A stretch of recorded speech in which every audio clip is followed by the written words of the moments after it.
네, 오늘은 105페이지, 지난 시간에 이어서 105페이지, 교회의 표지, 참된 교회의 표지에 대해서 함께 계속해서 이어서 나누도록 하겠습니다. 네, 첫 번째 참된 교회의 표지에 대해서 이야기할 때 우리가 하나님의 말씀이 순전하게 선포되는 것이다 라고 참된 말씀의 순전한 선포라는 사실을 지난 시간에 함께 살펴보았습니다. 그리고 이제 오늘은 이제 둘째, 셋째 계속해서 이어서 참된 교회의 표지에 대해서 생각을 해보도록 하겠습니다. 105페이지. 그리고 둘째는 성례가 그리스도께서 제정하신 것에 따라 집행되는 것입니다. 성례는 말씀과 분리시켜서는 안 됩니다. 왜냐하면 성례는 그 자체가 고유한 내용을 가지는 것이 아니라 하나님의 말씀에 연유하기 때문입니다. 라고 기록을 하고 있고, 그 뒤에 이어지는 말씀은 아마 한 번쯤은 들어보셨음직한 성례는 말씀의 가시적인 선포입니다. 라고 하는 표현에 대해서 좀 주목해 볼 필요가 있을 것입니다. 그래서 성례라는 것은 우리가 하나님의 말씀이라는 것이 물론 말씀이 우리의 귀에 들려지긴 하지만 그 말씀 자체가 우리 가운데 실체적으로 만져지거나 어떤 감각적으로 느껴지는 것이 아니지 않습니까? 그래서 이와 같은 성례의 어떤 모습들을 통해서 하나님의 말씀이라는 것이 정말 실제적이다라는 사실을 우리로 하여금 깨닫게 하시기 위한 어떤 보조적인 수단으로서 성례를 제정하여 주셨다라는 사실입니다. 그래서 세례라고 하는 어떤 가시적인 행위를 통해서 물리적인 행위를 통해서 우리가 하나님 앞에서의 신앙을 고백하고 그것이 또한 공회 앞에 수납되고 또한 그와 같은 현상들을 통해서 우리가 하나님의 은혜를 받아 누리고 하나님께 속하였다라고 하는 어떤 실제적인 체험들, 이런 것들을 마음 가운데 새길 수 있도록 그와 같은 방편들을 제공을 해주시는 것이고, 우리가 성찬을 나누면서 그 떡이 우리의 또한 이에 씹혀지고 또한 포도주가 우리의 목을 타고 넘어가서 우리의 그런 속까지 또 흡수되어지는 것들을 우리가 실제적인 몸의 어떤 체험들을 통해서, 감각들을 통해서 체험하는 것처럼 하나님의 말씀이라는 것이 우리의 귀에 들려져서 그 이후에 어떻게 작용하는지에 대해서 우리는 알지 못하지만 분명 우리가 떡을 먹고 잔을 받는 것과 같이 우리의 귀에 들려진 말씀이 우리 가운데 들어와서 그것이 작용하고 역사되어진다는 사실을 우리가 이와 같은 성찬을 통해서도 부분적으로 체험할 수가 있다는 사실이죠. 이제 그와 같은 물론 그 외에도 여러 가지 또 성찬에 담겨져 있는 깊이 있는 의미들이 있지만 그와 같이 말씀이 실제적이다라는 사실이 또한 가시적으로 우리 가운데 체험되어지는 그런 은혜들이 그 성례 가운데 담겨져 있다라는 사실입니다. 그래서 우리가 믿고 있는 성례는 세례와 성찬 두 가지만 인정을 하고 있죠. 성경에 기록되어 있고 예수님께서 제정하여 주신, 예수님께서 친히 세례를 베풀라 말씀하셨고 또한 잡히시던 날 밤에 성찬을 또한 제자들에게 명하시고 성찬을 행하라 라고 말씀하셨기 때문에 이 두 가지 세례와 성찬만을 성경에 기록되어 있는 성례라고 우리는 인정을 합니다. 그래서 그 가운데 지난 시간에 우리가 세례에 대해서 한번 생각을 해보았지 않습니까? 세례에 대해서 생각하면서 로만 카톨릭은 어떤 부분에 속하는가라는 것에 대해서 우리가 함께 생각을 해봤는데, 제가 한 주 동안 엄청나게 찾아봤는데 제가 어디서 봤는지 모르겠어요, 그 자료를. 그래서 정확하게 이제 오늘날 로만 카톨릭 교리가 계속해서 여러 번의 공의나 여러 교황의 어떤 칙령이나 이런 것들을 통해서 어떻게 세부적으로 변해왔는지에 대해서 제가 아직까지 발견을 못했습니다, 그거를. 근데 그거는 제가 계속해서 찾아보는 대로 좀 더 세부적으로 그렇게 말씀드릴 내용이 시간이 있을 때마다 말씀을 드리도록 할게요. 그리고 이단과 거짓교회는 무엇이 다른가라고 했을 때 사실 이 개념을 구분지어서 사용하시는 분들도 있긴 하지만 사실 일반적으로는 이 이단이나 거짓교회는 동일한 의미로 사용이 된다라고 합니다. 그래서 크게 그 어떤 의미의 차이 가운데, 용어의 차이 가운데 큰 가치를 부여하는 것은 그러지 않아도 된다라고 할 수가 있고, 왜 중세 때 종교개혁 시대에 로만 카톨릭을 타종교, 그러니까 다른 종교라고 보지 않고 거짓 교회로 이렇게 분류한 것은 그래도 이 로만 카톨릭 안에 교회적인 요소들이 남아있기 때문에 그렇습니다. 그래서 그것이 어떤 긍정적인 의미라기보다는 어떤 타종교와 같이 아예 교회의 모습이 없는 그런 곳과는 달리 그래도 좀 더 교회의 모습을 갖추고 있다. 이것이 어떻게 보면은 더 주의해야 된다라고 하는 어떤 의미로서의 거짓교회라는 어떤 용어가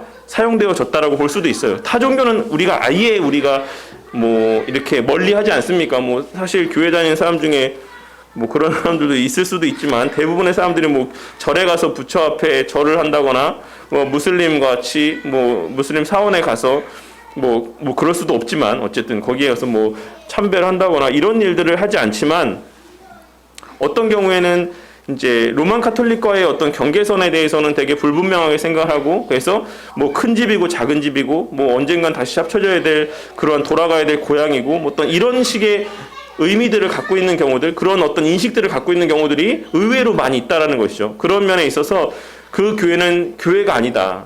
참된 교회가 아니다. 그런 것들을 구별짓기 위해 거짓 교회라는 표현을 사용했다라고 할 수도 있는 것입니다. 그리고 이제 최근에 로만 카톨릭의 세례에 대해서 영세에 대해서 우리가 인정을 해줘야 된다라고 했을 때 거기에 대한 논쟁이 사실 오늘날도 되게 분분합니다. 그러니까 어떤 면에 있어서는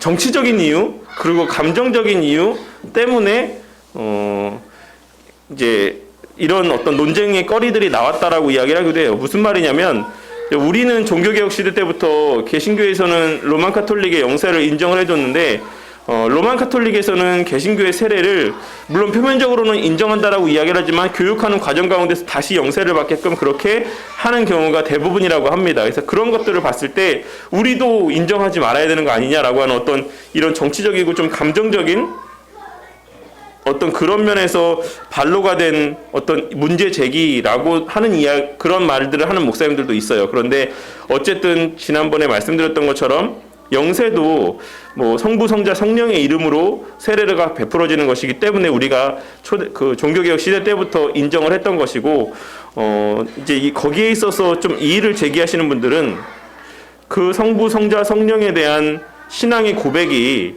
우리가 믿고 있는 성부, 성자, 성령 하나님에 대한 인식과 같은 베이스에서의 신앙 고백이냐라고 하는 것까지 이의를 제기하시는 분들이 있어요. 그래서 이 부분은 사실 오늘날에 있어서도 좀 더 깊이 있는 논의가 필요하다라고 생각합니다. 어떤 그런 감정적이거나 정치적인 어떤 부분에서가 아니라 신학적으로 정말 로만 카톨릭에서 고백하는 또 믿는다라고 고백하는 성부 하나님에 대한 신관 그리고 성자 예수 그리스도에 대한 어떤 인식 그리고 성령 하나님에 대한 인식과 믿음 그 고백들이 정말 참된 것인지에 대해서는 우리가 한번 좀 고민해 볼 필요가 있다라고 생각합니다. 하지만 어쨌든 아직까지는 종교개혁 전통에 따라서 로마 카톨릭의 세례, 영세를 인정하는 것이 보편적인 추세인 것이고 또 거기까지 우리가 또 이해를 하고 있으면 될 거라고 생각을 합니다. 그래서 사실 여기에 기록되어 있는 내용들을 보셨을 때 왜냐하면 성례는 그 자체가 고유한 내용을 가지는 것이 아니라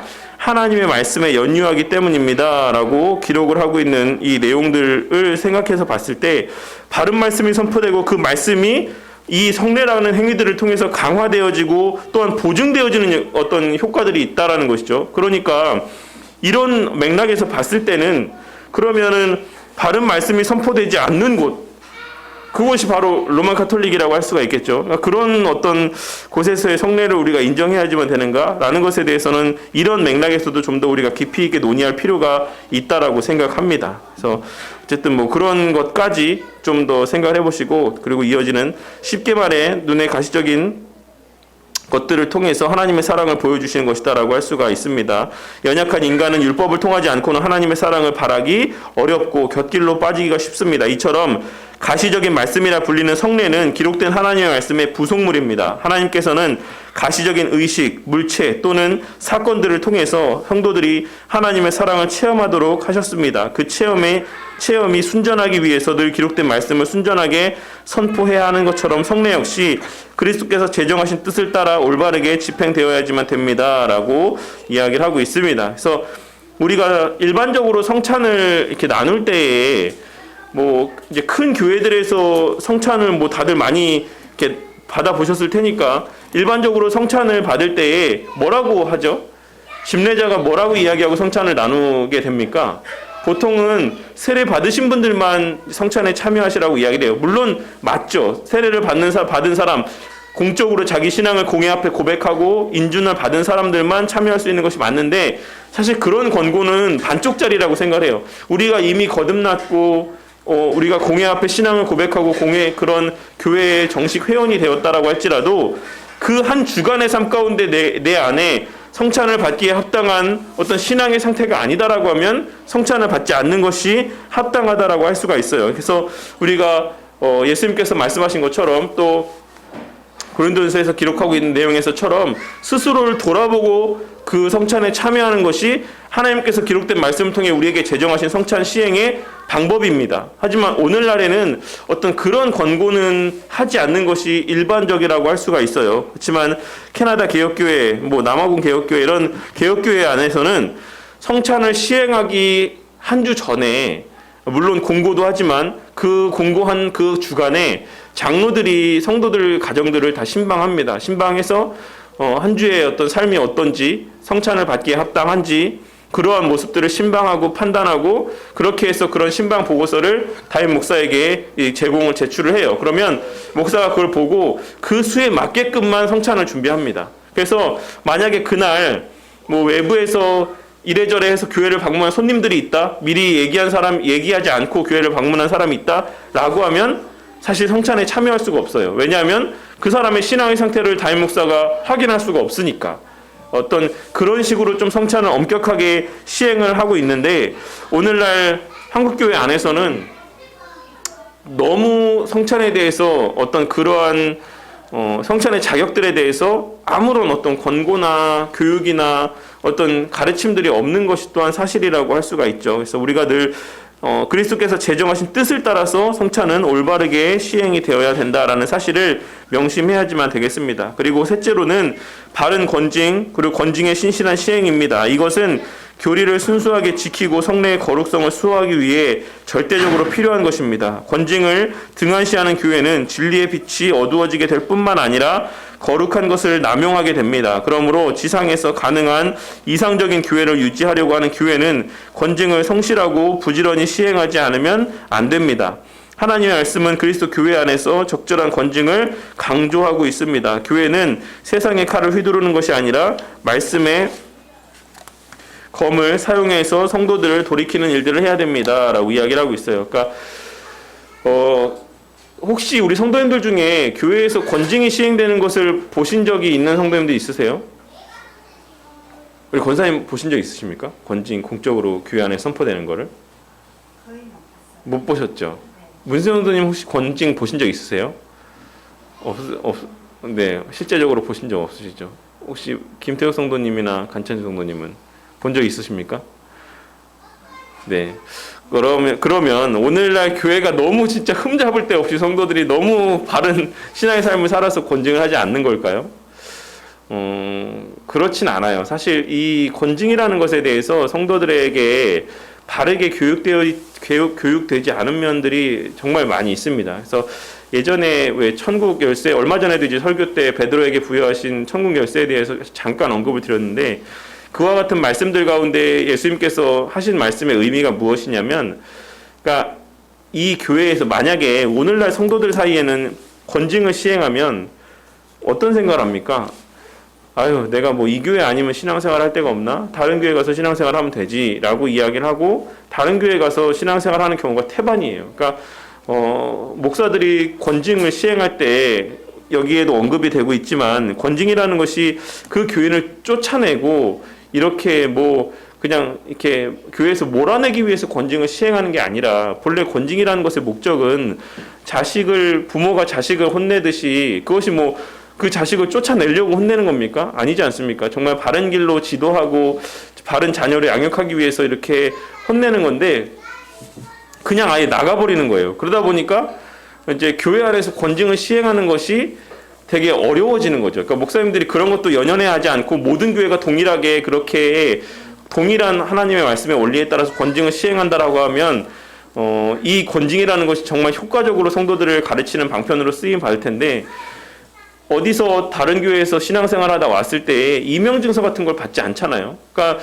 보통은 그래서 그 교회에서 이 성도가 어떠한 권징들을 받았고 어떠한 신앙의 삶을 살았고 이런 어떤 점엔 약점이 있고 어떤 점은 너무 장점이다라는 것들을 기록해서 그 교회에다 제출을 해줄 때 그 성도가 어떤 교회로 옮기든지 간에 부담을 갖고 또 권징을 받은 사실에 대해서도 되게 마음 가운데 눌림이 있을 텐데 뭐 교회들도 임명증서 같은 거를 요구하지 아니하고 그러다 보니까 그냥 아무 데서나 가서 전에 어떤 교회 안에서의 잘못을 저질렀든지 간에 그냥 신앙의 삶을 살 수가 있는 거예요. 그냥 오기만 하면 어서 오십시오라고 환영하면서 받아주고 또 더더군다나 뭐 직분자라고 하면 뭐 권사라고 하고 장로라고 하면은 뭐 그냥 뭐 감사하며 그냥 받아들여주는 그런 추세가 오늘날 한국교회의 현실이다라는 사실이죠. 그래서 교회가 권징을 하는 것에 대해서 성도들도 사실 그렇게 중하게 생각하진 않고 그러한 모습들이 있다라는 것입니다. 하지만 예수님께서 하신 말씀 가운데서 그 메인 것을 풀 자가 없다라는 것은 그 권징받은 그 공회 안에서의 그 해벌이 있지 않으면 그 메인바는 계속해서 어느 교회를 가든지 간에 묶여 있다라는 것을 말씀하고 있는 것이에요. 되게 무서운 말씀인 것이죠. 그래서 오늘날 우리가 좀 더 이 권징에 대해서, 권징의 의미에 대해서, 효력에 대해서 성경적으로 바른 성도들에게 가르침을 할 때 성도들이 권징에 대해서 좀 더 무게 있게 권징들을 받아들일 거라고 생각하고 또한 목사님들도 권징들을 시행함에 있어서 좀 더 자유함 가운데에 권징을 시행할 수 있을 거라고 생각합니다. 그래서 권징에 대한 교육이 먼저 회복되어지고 권징에 대한 인식이 성도들에게 먼저 회복되어지는 것이 필요할 것이다라고 생각을 하고 그렇게 우리가 교회 안에서 정말 그렇게 바른 권징이 온전히 시행이 될 때에 교회가 좀 더 교회다운 모습들, 거룩하고 순결한 모습들을 갖춰갈 수 있을 것이다라고 생각을 해요. 그러니까 오늘날 정말 교회 성도들의 모습을 보면 물론 우리 교회 성도들은 그렇지 않지만 정말 우리가 가정 안에서 오냐오냐 키운 자식들의 모습들을 성도들의 모습에서 발견하게 될 때가 많이 있어요. 그냥 뭘 해도 다 이쁘다. 뭘 해도 다 좋다. 그냥 예배만 드리면 헌금만 하면 뭐 다 뭐 만사 오케이다. 무슨 말을 하건 무슨 행위를 하건 어떤 그런 모습들이 한국 교회 안에 많이 있다라는 사실입니다. 그렇게 신앙생활 하다 보니까 모든 것을 다 그렇게 용인해주고 용납해주고 하다 보니까 성도들이 무엇을 하고 무엇을 하지 말아야 되는지, 무엇을 주의하고 또 무엇에 애써야 되는지 이런 것들을 분별하지 못하고 그냥 자신의 내키는 대로 할 수 있으면 하고 하기 싫으면 하지 않고 어떤 그런 신앙의 모습들이 너무나도 팽배해져 있는 것 같아요. 그래서 이 106페이지에 기록되어 있는 내용에서와 같이 교회가 참되게 나아가려면 기강이 반드시 확립이 되어야 된다라고 하는 말에 대해서 우리가 좀 주의 깊게 살필 필요가 있어요. 우리가 그런 자녀들의 모습을 보면서 뭐라고 생각합니까? 우리 주변의 다른 자녀들의 양육하는 모습을 볼 때 모든 것을 다 그냥 오냐오냐 하면서 그냥 다 좋다 좋다 하면서 그렇게 자녀들을 키우는 모습을 볼 때 뭐라고 생각하겠어요? 일반적으로 거기에 대해서 좋게 생각하는 사람들이 없지 않습니까? 뭐 표면적으로는 정말 사랑으로 키우시네요. 정말 그렇게 그렇게 보듬어 안고 너무 그렇게 키우시네요라고 이야기를 하지만 그 말 속에는 정말 긍정적이지 못한 뉘앙스들도 담겨 있다라는 것을 우리가 부인할 수가 없는 것입니다. 그래서 교회가 그렇게 사랑만을 강조하며 하나님의 공의를 무시하며 교회가 그런 목회들이 운영되어져 갈 때 절대 세상에서 또한 교회를 바라보는 그 시선이 늘 곱지만은 않다라는 사실을 우리가 꼭 깨달아야지만 될 것입니다. 교회 일원 가운데 말씀에 따라 준행하지 않는 회원이 있으면 꾸짖어야지만 됩니다. 이 사역은 목회자의 몫입니다. 목회자는 아버지의 심정으로 교회 일원들을 훈계해야지만 합니다. 누군가는 이 꾸짖음이 싫어서 가출할 수도 있습니다. 하지만 진정한 자녀이자 성도이면 진심 어린 훈계를 그리워하며 교회로 돌아오게 될 것입니다. 교인들도 훈계 당시에는 심정적으로 상처를 받지만 진심을 알고 나면 탕자의 비유에서의 둘째 아들처럼 돌이켜서 순종하게 될 것입니다. 교회가 훈계할 때는 온전한 방법을 사용해야지만 됩니다. 회개하고 그리스도에게 다시 돌아오게 하는 목적을 간과하지 않아야지만 됩니다. 돌아오는 자를 죄인 취급해서는 안 됩니다. 언제든 사랑으로 대하면서 또 가족의 품으로 돌아오도록 해야지만 된다라고 이야기하고 있는 것. 그러니까 오늘날 또 하나 이 권징이 좀 부정적으로 인식되어지는 것이 무엇이냐면 어떤 교회 안에서의 목사에게 대적하는 사람, 대적한다라는 표현도 참 되게 합당한 표현이라 할 수 없지만 교회의 목사의 말을 잘 안 듣는 사람을 쫓아내기 위한 어떤 수단으로서의 권징을 사용하는 경우도 정말 안타깝지만 종종 있기도 해요. 그러니까 이런 식으로 어떤 목사 개인의 감정이나 어떤 그런 것에 치우쳐서 어떤 정치적인 세상적인 논리를 이 교회 권징 가운데 개입시켜서 또 이 권징을 또 자신의 어떤 권력의 수단으로 쓰는 경우들도 정말 안타깝지만 없지 않아 있다라는 사실입니다. 하지만 권징이라는 것은 언제나 사랑이 바탕이 되어서 시행이 되어야지만 된다라는 사실이고, 또한 하나님의 말씀에 근거해서 시행이 되어야지만 된다. 온전한 방법을 통해서. 그러니까 뭡니까? 만약에 성도가 죄를 지었을 때 먼저 어떻게 하라 했죠? 성경에서 기록된 바 말씀에서는 개인적으로 찾아가서 권면하라고 하지 않았습니까? 먼저 개인적으로 기도하고 그 사람을 위해서 정말 눈물로 하나님 앞에 기도하고, 기도한 이후에 찾아가서 정말 사랑의 마음으로 조심스럽게 이것은 좀 잘못된 일이지 않겠느냐라고 하는 것들을 권고해야지만 되는 것이고, 그렇게 되지 않을 때는 또 한 사람을 또 데리고 가서 두세 사람이 함께 가서 또 확인을 하고, 또 그렇게도 안 될 때는 그제서야 이제 공회 앞에 보고를 하고, 공회에서 그 내용에 대해서 확인을 하고 또 그에게 묻고, 그렇게 해서도 그가 회개하지 않고 돌이키지 않을 때, 그때 이제 또한 공적인 교회 앞에서의 권징의 선포들이 이루어지는 것이죠. 그러니까 이런 단계적인 절차의 원리를 따라서 우리가 이와 같은 권징들이 시행이 되어야지만 된다라고 할 수가 있습니다. 그래서 권징의 방식으로 시행되는 교정이나 어떤 출교는 폐하기 위함이 아니라 세우고자 합니다. 교정은 고쳐서 제자리에 세우는 것이며, 출교는 연합체를 떠나게 하되 다시 돌아올 길을 여는 것이다라고 할 수가 있는 것입니다. 그래서 이와 같은 바른 권징, 그것이 참된 교회의 표지다라고 할 수가 있죠. 그래서 사실 뭐 제일 좋은 거는 이런 권징들이 시행이 되지 않는 게 뭐 가장 좋은 방법일 수는 있어요. 근데 뭐 아무리 우리가 부모가 너무나도 성품이 좋은 부모라고 할지라도, 그 가정 안에서 태어난 자녀라고 할지라도 한 번도 어떤 이런 훈계 없이 자녀를 키울 수 있는 길은 없어요. 그러니까 이것이 공적으로 막 정말로 심한 벌을까지 이어지진 않는다라고 할지라도 무엇이 옳고 무엇이 옳지 않은지 거기에 대해서 한 번씩 교정해주고, 이런 과정들은 자녀를 키우면서 반드시 있을 수밖에 없는 일이다라는 것입니다. 왜냐하면 어린아이이기 때문에 잘 모르고, 우리가 알고 있는 것처럼 어린아이는 의지가 약하기 때문에 마음에 알고 있어도, 네가 이걸 하지 말아야 되는 걸 알고 있으면서도 그것에 대해서 절제하지 못하고 주체하지 못하고 그런 잘못들을 범하게 될 때가 있는 게 어린아이이기 때문에 그렇습니다.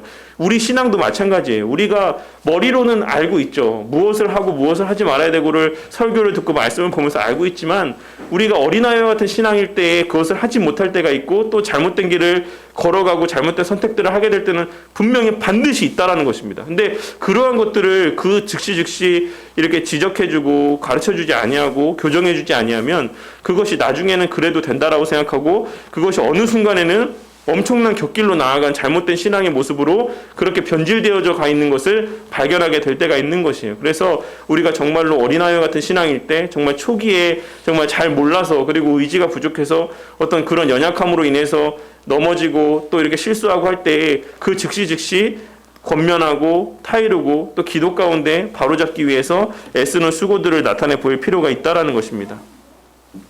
현대 한국교회가 많이 어지럽습니다. 그러나 참된 교회와 거짓된 교회를 구별하는 것은 교리를 통하면 그렇게 어렵지 않고 또 쉬운 일입니다.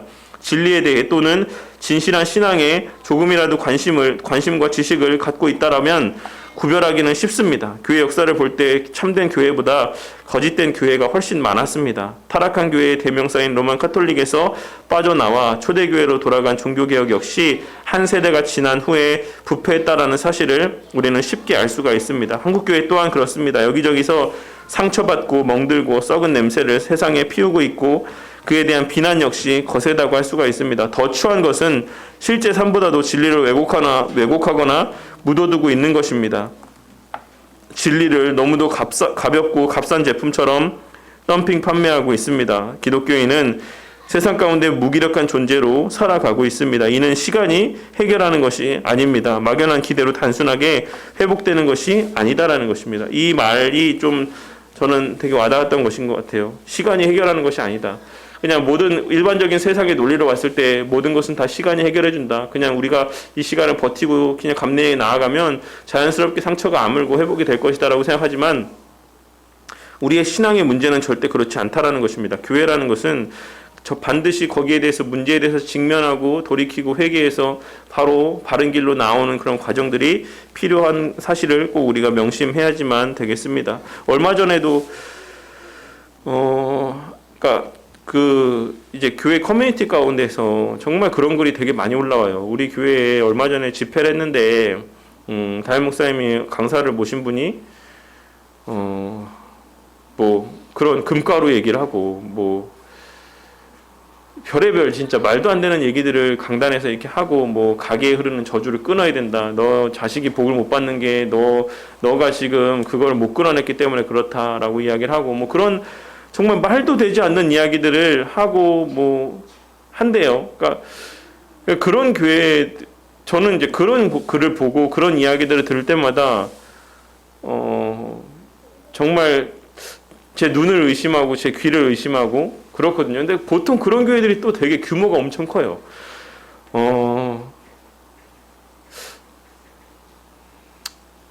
네, 잘 모르겠습니다. 그러니까 오늘날에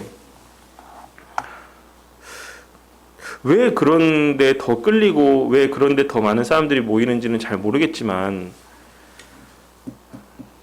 네, 우리들이 좀 분별력을 갖고 그렇게 개개인의 성도가 또한 말씀 앞에 또 온전히 세워져 가지 않으면, 그러니까 이 책임을 성도들에게 돌리는 것이 아니라 뭐 모두의 책임이죠. 물론 목사에게 더 많은 책임이 있고, 하지만 그렇게 우리가 분별을 갖고 그렇게 바른 진리를 추구하며 그렇게 건전하고 온전한 신앙의 삶을 추구하며 나아갈 때에 정말 그런 목사들이 설 자리가 없을 거라고 생각을 합니다. 근데 정말 그렇게 그런 부분들에 혹하는 그런 부분들이 있고, 그런 연약한 부분들을 또 자극하고 막 하니까, 네, 그렇게 되는 거겠죠. 어쨌든 우리가 현실에 대해서 좀 안타깝게 생각을 하고, 물론 개 교회뿐만이 아니라 주님께서 또 이 장로교 안에는 뭐 노회라고 하는 또 시차례와 노회와 또 총회와 이런 단계적인 과정들을 통해서 그런 교회들에 대해서, 목회자들에 대해서 또한 관리할 수 있는 체계들을 제공해 주셨기 때문에 정말 한국교회가 그런 어떤 질서들이 온전히 회복되어져서 잘못된 어떤 가르침들과 성도들을 온전치 못한 길로 인도하는 목회자들을 보게 되었을 때 합당한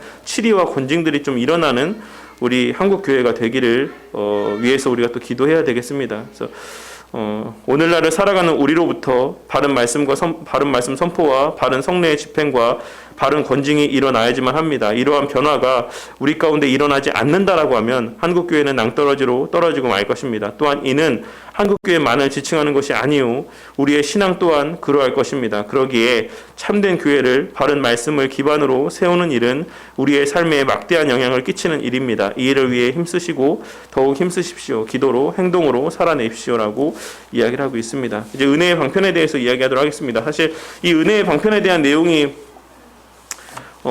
이 참된 교회가 흔들리게 되는 가장 큰 하나의 또 원인이 된다라고 생각합니다.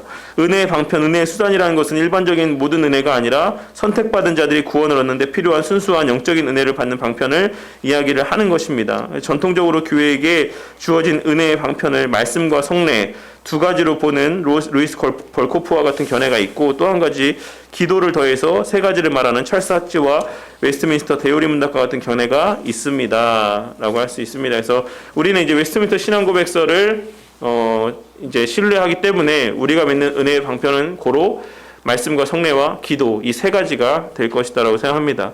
이러한 은혜의 수단은 그 자체로 내재적인 효능을 가지고 있지는 않습니다.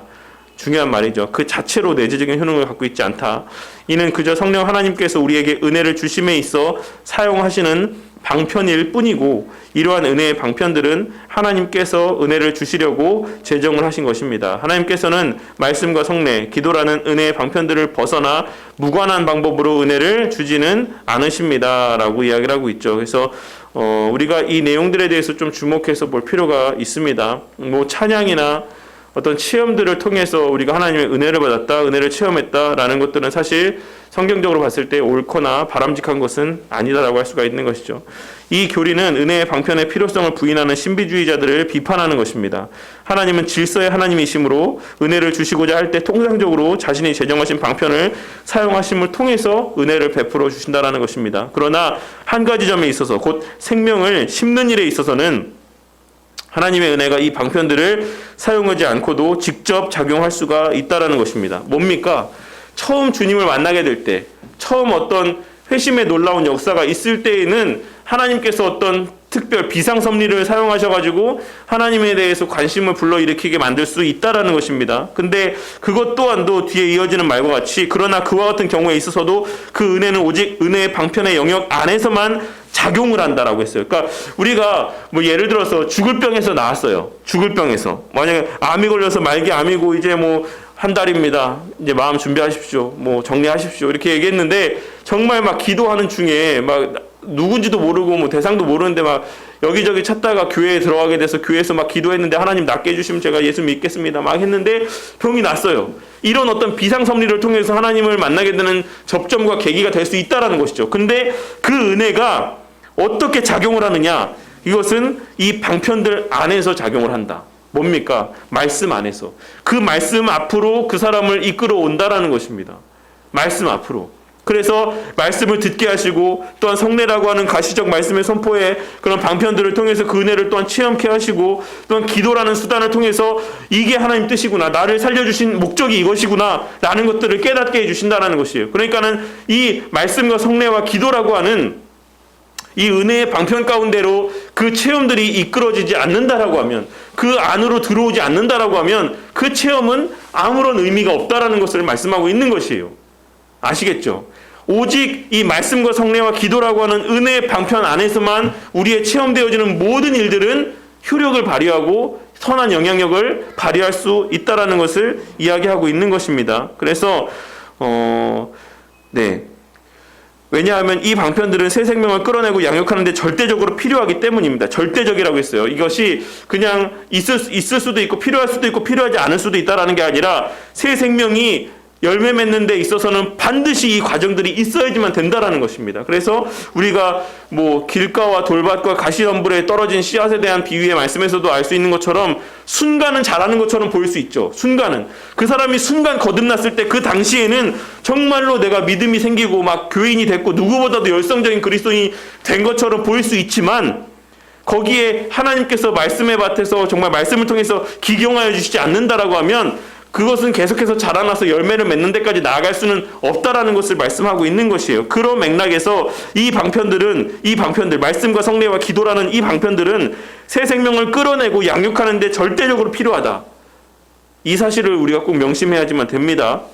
그러니까 맨날 체험을 중시하는 신비주의자들이 그 신앙이 자라나지 않는 이유는 계속해서 그 체험들만을 쫓아다니기 때문에 그래요. 그 체험이 말씀 앞으로 이끄는 것이 아니라 그 체험이 다른 체험을 갈구하는 것으로 이어지게 된다는 것입니다. 더 큰 체험으로. 그리고 그 체험이 또 이어지지 않는다라고 하면 하나님께서 나를 떠나가셨나? 내가 이제 하나님과 함께하지 않는 건가? 이런 어떤 의심들이 들고 의문들이 들고 그 신앙이 그 통째로 뿌리에서부터 흔들리는 그와 같은 현상들이 나타난다라는 사실입니다. 그래서 신비주의자들이 엄청난 체험을 했다라고 할지라도 그 신앙은 말씀이 그 기반이 되지 않는다라고 하면 뭐 나사로가 죽는 걸 보고 뭐 여러 가지 하나님의 예수님의 은혜들을 체험한 사람들이라 할지라도 결국에는 다 넘어졌던 것처럼 그와 같은 현상들이 나타난다라는 것이죠.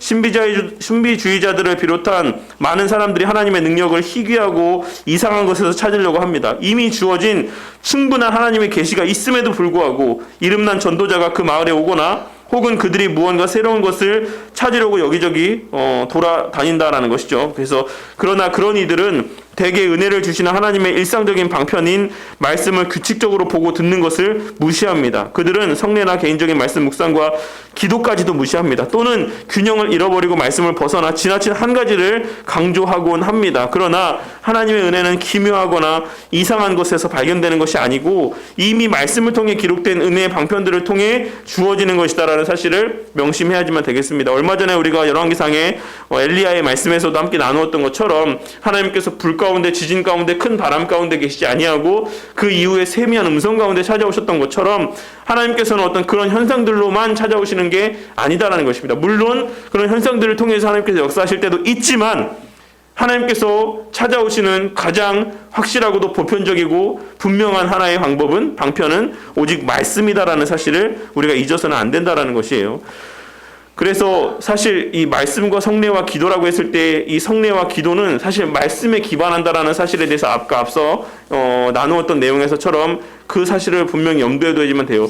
바른 말씀을 들은 자들에게 있어서의 성례가 가치가 있는 것이고, 바른 말씀을 알고 그 바른 말씀을 붙들고 기도하는 기도만이 은혜의 방편으로서의 기도의 가치를 바란다라는 사실입니다. 근데 전혀 막 엉뚱한 말씀 붙들고 그걸로 기도 구하라 그러면 주실 것이다라는 이 말씀 한 절만 붙들고 무조건 구하면 다 주신다, 이렇게 기도하는 그 기도는 사실 은혜의 방편으로서의 아무런 가치가 없다라는 것이에요. 그래서 이러한 사실들에 대해서 우리가 꼭 잊지 말아야지만 되겠습니다. 우리는 영생을 구할 뿐 아니라 옳은 길을 구해야지만 됩니다. 그것이 참된 성도에 나아갈 방향입니다. 우리는 은혜를 구할 때 우리에게 주신 은혜의 방편들을 행해야지만 됩니다. 그러므로 형제들아, 더욱 힘써 너희 부르심과 택하심을 굳게 하라.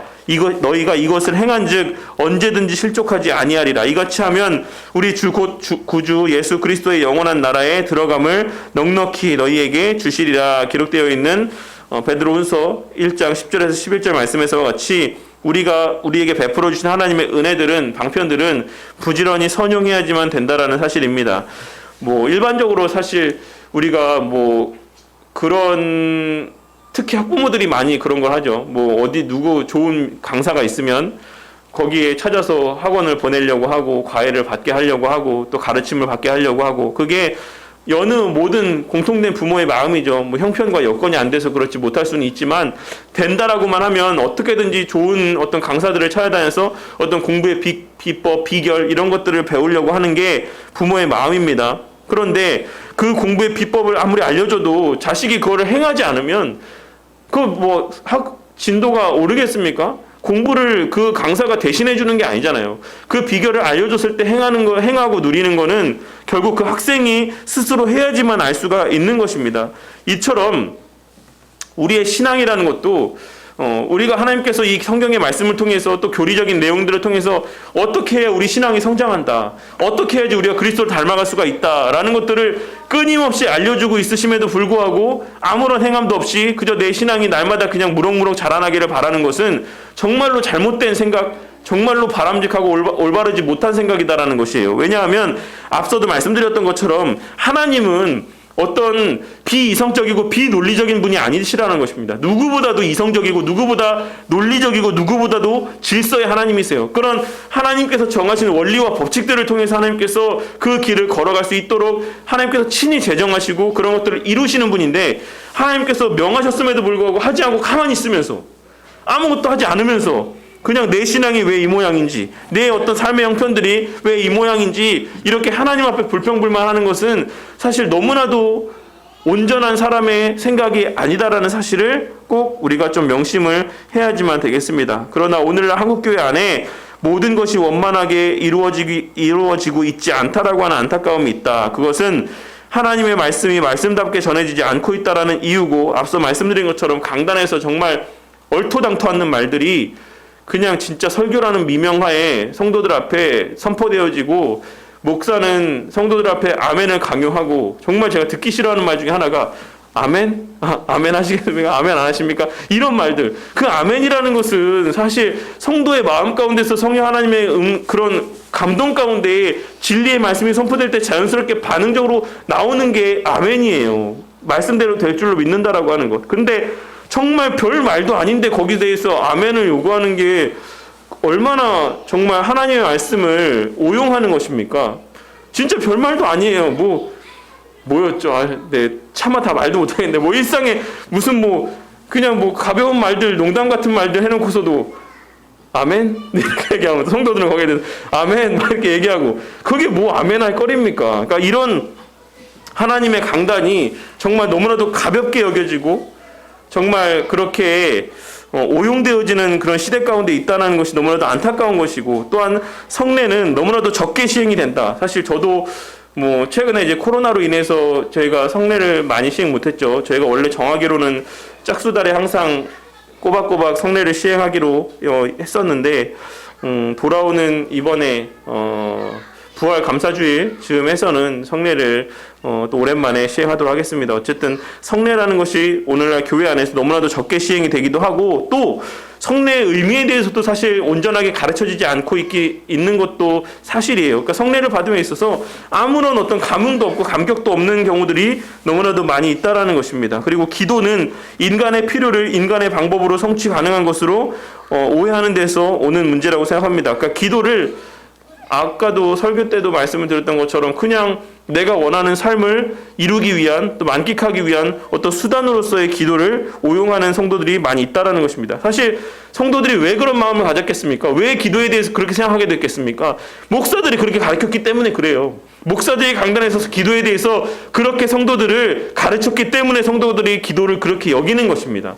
하지만 기도는 그와 같은 우리의 어떤 소원을 이루기 위한 그런 수단으로서 주어진 것이 아니다라는 사실을 명심해야지만 되겠습니다. 그러나 하나님의 은혜로만이 풍성한 삶이 가능하다라고 하면 하나님께서 허락하신 은혜의 수단들을 효과적으로 활용하는 것이야말로 매우 필요합니다. 하나님이 주신 은혜의 방편들을 활용하여서 풍성한 삶, 은혜가 넘치는 교회의 모습으로 한국교회와 이 세상의 모든 주의 몸된 교회들이 회복될 수 있기를 소망합니다. 라고 하고 마무리하고 있습니다. 네. 학습 문제 보도록 할게요. 1번. 칼빈이 교회를 성도들의 어머니라고 말한 이유는 무엇입니까? 99페이지에 그 답의 내용이 기록이 되어 있습니다. 교회는 선택된 자들을 불러 모으게 하여서 그들을 양육하는 일을 하기 때문에 어머니라고 이야기를 하고 있는 것이죠. 그리고 2번. 참된 교회의 표지가 필요한 이유는 무엇입니까? 103페이지에 그 내용이 기록이 되어 있습니다. 교회가 분명히 하나로 있는 동안에는 참된 교회에 대한 표지의 필요성이 느껴지지 않습니다. 그러나 이단이 일어났을 때 참된 교회를 인식하는 표지가 무엇인지를 알 필요가 생기게 되었다라고 이야기할 수 있습니다. 3번. 오늘날의 한국교회를 다시 바로 세우기 위해 우리가 해야 될 노력은 무엇이겠습니까? 107페이지에 그 답이 될 만한 내용들이 기록이 되어 있어요. 오늘날을 살아가는 우리로부터 바른 말씀 선포와 바른 성례의 집행과 바른 권징이 또 일어나야지만 한국교회가 다시금 바르게 세워져 갈 수 있을 것이다라고 생각합니다. 은혜의 방편 3가지는 무엇인지 기록하고 관련된 성경 구절도 함께 기록을 해보도록 하겠습니다. 말씀, 성례, 기도, 앞서 이야기한 내용과도 맥을 같이 한다 할 수 있지만 하나씩만 좀 찾아볼까요? 말씀과 관련된 성경 구절, 말씀이 은혜의 방편이다 라고 하는 성경 구절은 뭐가 있을까요? 디모데후서 3장 15절에서 17절.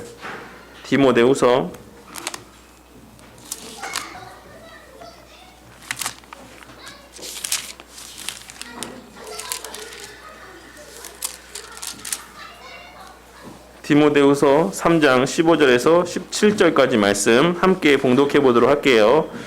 시작. 또 어려서부터 성경을 알았나니 성경은 능히 너로 하여금 그리스도 예수 안에 있는 믿음으로 말미암아 구원에 이르는 지혜가 있게 하느니라. 모든 성경은 하나님의 감동으로 된 것으로 교훈과 책망과 바르게 함과 의로 교육하기에 유익하니 이는 하나님의 사람으로 온전하게 하며 모든 선한 일을 행할 능력을 갖추게 하려 함이라 라고 기록이 되어 있습니다. 이 말씀을 근거로 해서 말씀이 은혜의 방편이다 라고 할 수가 있고, 성례는 마가복음 16장 15절 16절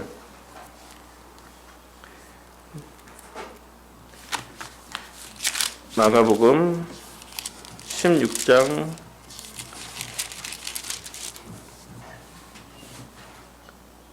15절 16절 세례에 대한 겁니다. 네. 시작. 또 이르시되 너희는 온 천하에 다니며 만민에게 복음을 전파하라. 믿고 세례를 받는 사람은 구원을 얻을 것이요 믿지 않는 사람은 정죄를 받으리라 라고 기록을 하고 있습니다. 그리고 또한 마가복음 14장 22절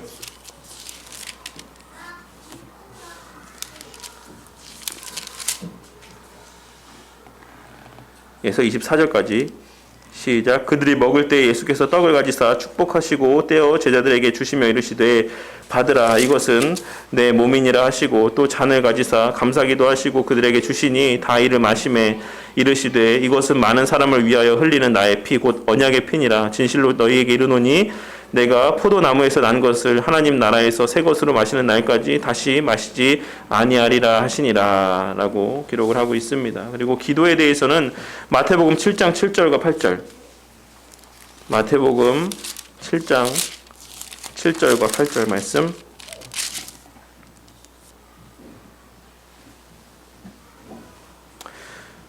시작. 구하라 그리하면 너희에게 주실 것이요 찾으라 그리하면 찾아낼 것이요 문을 두드리라 그리하면 너희에게 열릴 것이니 구하는 이마다 받을 것이요 찾는 이는 찾아낼 것이요 두드리는 이에게는 열릴 것이니라. 아멘 하고 말씀하고 있습니다. 마지막으로 한 개만 더 보도록 할게요. 기도에 대해서 야고보서 4장 2절의 말씀. 야고보서 4장 2절의 말씀. 야고보서 4장 2절 말씀입니다. 신약성경 374페이지 야고보서 4장 2절 함께 봉독하시겠습니다. 시작. 너희는 욕심을 내어도 얻지 못하여 살인하며 시기하여도 능히 취하지 못함으로 다투고 싸우는도다. 너희가 얻지 못함은 구하지 아니하기 때문이요 구하여도 받지 못함은 정욕으로 쓰려고 잘못 구하기 때문이라 라고 하는 말씀을 통해서 확인할 수가 있겠죠. 어쨌든 이와 같은 말씀들을 근거로 해서 우리가 은혜의 방편에 대해서 말씀과 성례와 기도에 대해서 이야기를 하고 있습니다. 그래서 기도는 그 가운데 특별히 은혜의 어떤 반응인 동시에 또한 방편일 수가 있어요. 은혜의 어떤 반응인 동시에 그와 같은 좀 특별함이 있기 때문에 어느 부분에서는 성례 그 가운데 넣기도 하고 또 어느 부분에서 은혜의 방편 가운데 넣기도 하고 어느 부분에서는 넣지 않기도 하는 그런 가운데 어떤 있다라고 할 수가 있는 것입니다. 은혜의 방편의 필요성은 무엇입니까? 108페이지에 기록이 되어 있죠. 이러한 은혜의 방편들은 하나님께서 은혜를 주시려고 제정하신 것입니다. 하나님께서는 말씀과 성례, 기도라는 은혜의 방편을 벗어나 무관한 방법으로 은혜를 주지 않으시기 때문에 은혜의 방편이 꼭 필요하다라는 것이죠. 그래서 그 사실을 명심을 하셔야지만 되겠습니다. 우리 새롭게 알게 된 것, 결단할 것에 대해서 좀 함께 나누도록 할게요. 우리